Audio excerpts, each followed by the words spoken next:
Hey everybody, this is Ted Check, recovering reporter. So happy New Year. Happy New Year, happy 2025. It's going to be a great year. It is going to be a great year. Last year when 2024 started, I said it's going to be a crazy year. It's going to be just an absolutely crazy year. I just knew it. I could feel it in my bones. I could feel it in my nuggets.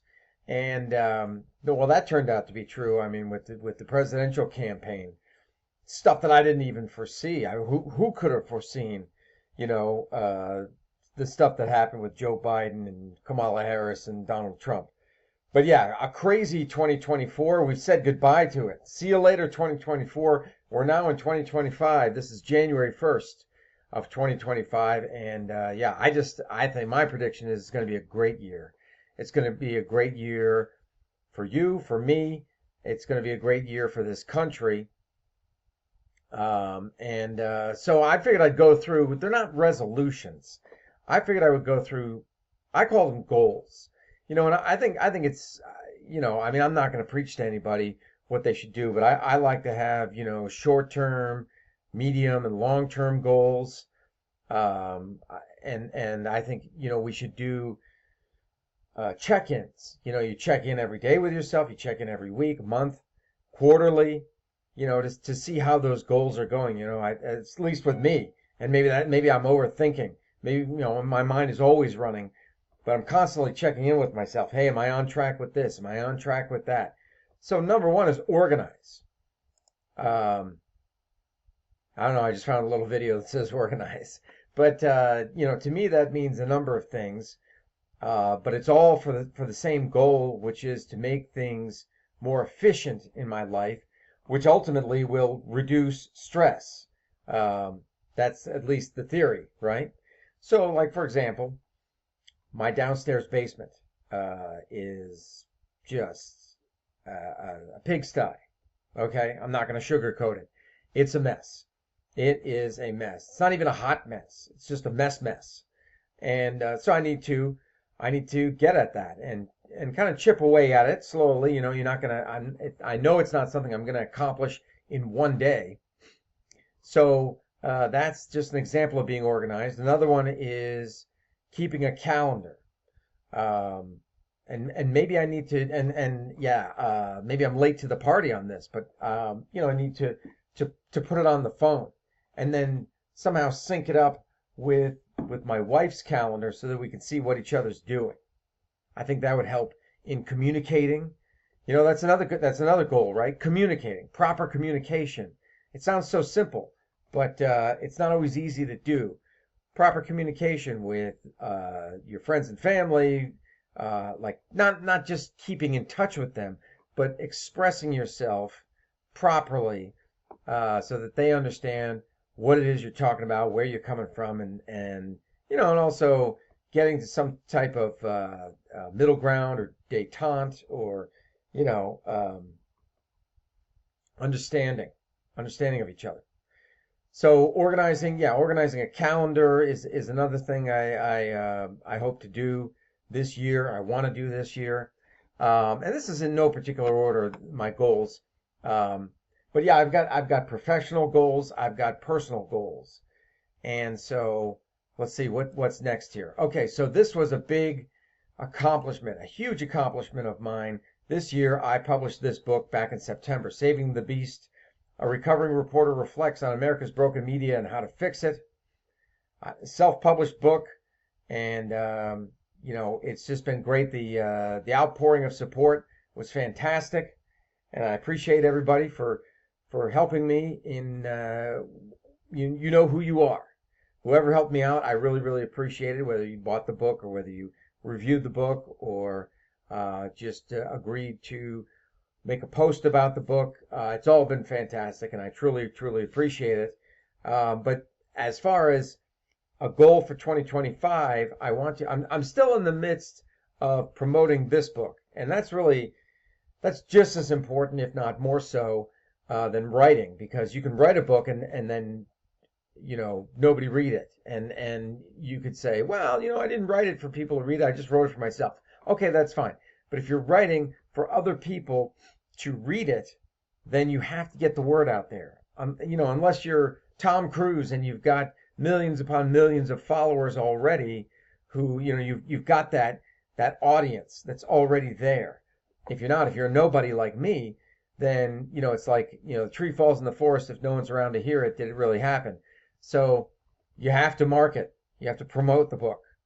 And I'm still in the midst of that, but I have kind of put somewhat of a kind of an end on that. Like February, March, somewhere in there, I'm going to transition away from promoting this book directly and getting into my next book.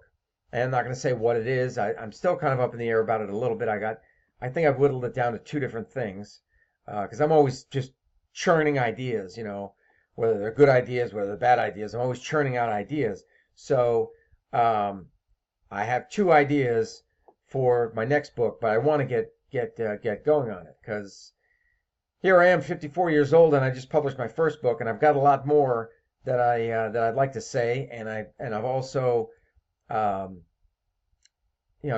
got a lot that I feel I need to get out and to share, and also I am going to try to make it like a side gig, right? It's not my main gig, but it's going to be a side gig. Okay, so let's now speaking of side gigs, another one I got going is YouTube.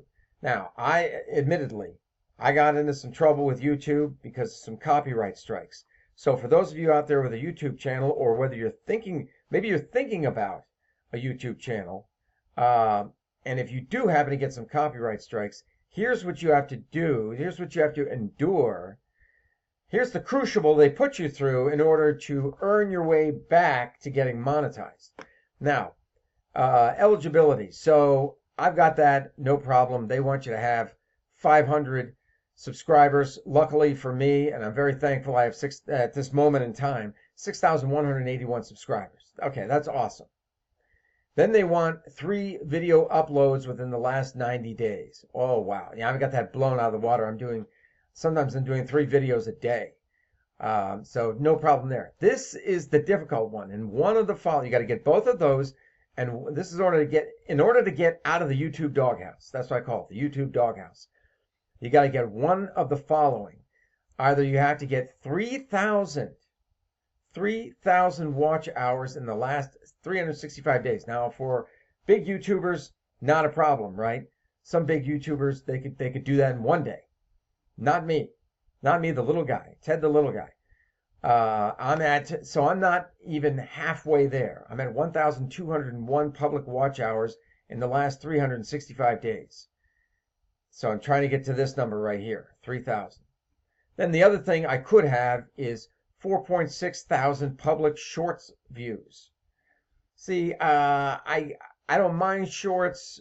It's just that I'm more of a longer form video guy. Whether it's 3 minutes, whether it's 13 minutes, whether it's 30 minutes, I like to do the longer form videos. So I'm not even registering here with shorts views because it's just not something I'm focused on. I think YouTube is for longer videos. Yeah, they tried to get into the shorts thing, as a way to compete with TikTok. I don't know how well it's working out for them, but this is the one I'm focused on. Because if you do a short, it's not going to count towards a public watch hour, I don't believe.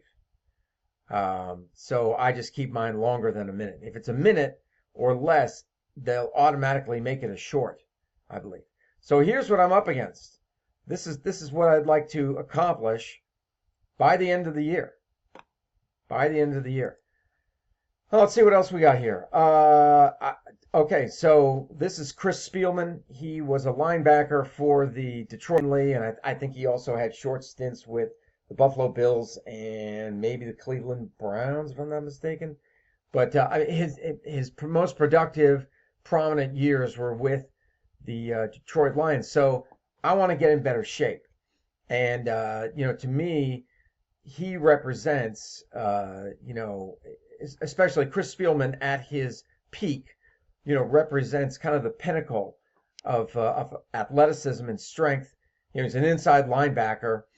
So I believe he was listed at about 6 foot, 248 pounds, pushing 250, and, clearly he's got some musculature to him. He wasn't cut to ribbons like some athletes or some fitness models, but he was very functionally strong and functionally fit. And to me, that's the most important thing. So, I've got a target weight that I'm looking at, but I want to have that weight be distributed correctly across my body, and I want it to be functional. So I want to be more athletic. I'm not saying doing backflips and stuff like that, but I want my cardiovascular health to be just as important as my musculature, my muscle health, if you will, muscle health. I don't know, is that a thing? But anyway, so I looked to Chris Spielman for inspiration for that. Man, yeah, the guy was amazing. One of the best inside linebackers ever. I believe he's in the Hall of Fame now. So that's another goal of mine. And I've been doing some research on VO2 max, which is volume, oxygen, the maximum volume, oxygen maximum, VO2 max. And that is how much oxygen your body needs when you are deep into cardiovascular activity. When you're at your peak cardiovascular activity, how much oxygen are you using? I think if I have it right, I think that's what it is. And so I've been looking into longevity, and a lot of these longevity experts say that, yeah, like I said, the VO2 max and your strength are right up there. They might even put VO2 max above strength by just a little bit. And not only that, but then eating properly, right? Getting the right supplements. That's another thing I'm kind of experimenting with. Not steroids or testosterone replacement therapy. I'm just talking about the supplements that you can get online or over the counter. I'm kind of still experimenting with that stuff. So yeah, so health is another big one on my list. Now this is kind of a woo-woo term, mindfulness, but it goes by other names like being in the present, Zen Buddhism. Zen is the same thing. Mindfulness is just a new term that somebody came up with for something that's been around for eons. It's the basic human ability to be fully present, aware of where we are and what we're doing, and not overly reactive or overwhelmed by what's going on around us. While mindfulness is something we all naturally possess, it's more readily available to us when we practice it on a daily basis. So I'm not going to read the whole thing here, but yeah, this is something that's getting popular. But like I said, it's been around for a long, long time, and it certainly helps with living. It helps with reducing stress. You're not constantly thinking about the past. You're not constantly thinking about the future. You're thinking about, what am I doing right now? What is it that I'm doing right now? I'm making a video. That's what I'm doing right now. But what is it that I'm doing right now, so that you have that focus and so you have that concentration for whatever it is that you're working on or doing, so that there is a better outcome. And it's just less stressful, worrying about all sorts of stuff that happened to you or that you did in the past. And kind of connected with that, though, the paradox is, practicing Zen or practicing mindfulness, but then also expecting the unexpected, which I would think, entail looking into the future.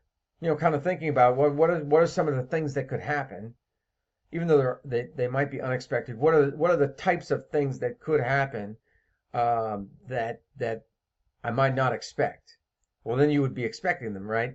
See, that's a paradox within a paradox. But the paradox is living in the present but expecting the unexpected, which would mean looking almost forward, right? Can it be done? Can it be achieved? But this is a very informative essay by Andy Frisella, and helps me out a lot. I really like it. I go back to it from time to time. Things are going to happen in your life that suck and are completely out of your control. When this happens, most people will allow these things to make them bitter and throw their hands up in defeat. You should look to do the opposite. Understand that life is challenging for all of us, but it doesn't matter who, quote unquote, has it the worst. It's about who can overcome these challenges and make something of themselves. If you want to be successful in life, you have to train yourself to expect the unexpected.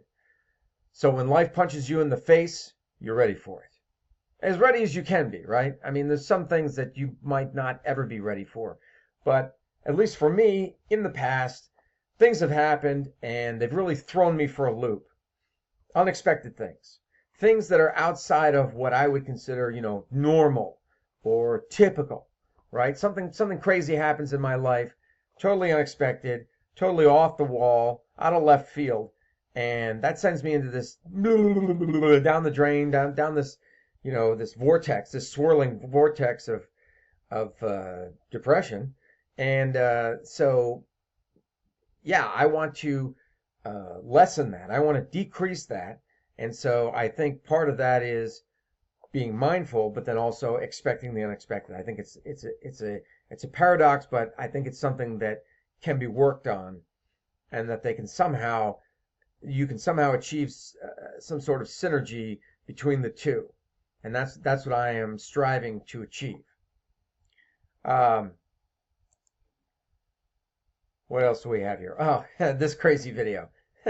Little Santa Claus here, playing a guitar, but not really. I don't believe he's really playing it. He's acting like he's strumming, but I don't know that he's really playing it. But that's not the point. The point is learning, because that's what I put in to this iStock search. I put in always learning, and I want to always be learning. I always want to be learning new things, and not necessarily the guitar, but I love the guitar. I love good guitar work, but for me, it probably won't be learning the guitar, but learning other things. Learning other things for fun, learning other things for work. I've been 3.5 years now in my job in public relations. I'm still on a learning curve. I'm still climbing. I'm still learning about everything involved with my job. But yeah, speaking of goals, professional goals. Well, I'll just say this and then I'll go back. I just took this video recently. I was at a concert. This kid's amazing. He's 14 years old, and he is just amazing on the guitar. He's amazing on the guitar, this kid. But this represents another goal of mine, is to have more fun, right? You got to do things that make you happy. For me, it's going out and seeing live music. That's one of the things. So I want to do more of that. I want to do more of it. It's just I really enjoy it, and hanging out with friends and going to see some good rock and roll is what it's all about for me, or it's one of the things I do to have fun. So I want to do that, have more fun, right? Why not? Why not have more fun? Squeeze more out of life. Just squeeze my lemon till no. But anyway, so those are kind of my main goals, that I'm thinking about, and getting back to this right here, getting back to organize. But just so I have something on the screen. Yeah, I like professional goals. I have professional goals with certain certificates that I want to achieve this year for my work, for my main job. And then I did mention the YouTube channel, getting out of the YouTube doghouse, making that profitable again. And I depend on everybody like you for helping me get to that point. I really hope I can achieve it this year. I've been working on it for at least a year now, maybe two, but yeah, I really hope to get out of the YouTube doghouse this year. And then another book, and somehow I want to try to. I do a lot with social media, but I want to somehow try to limit that. Not go down these rabbit holes so much.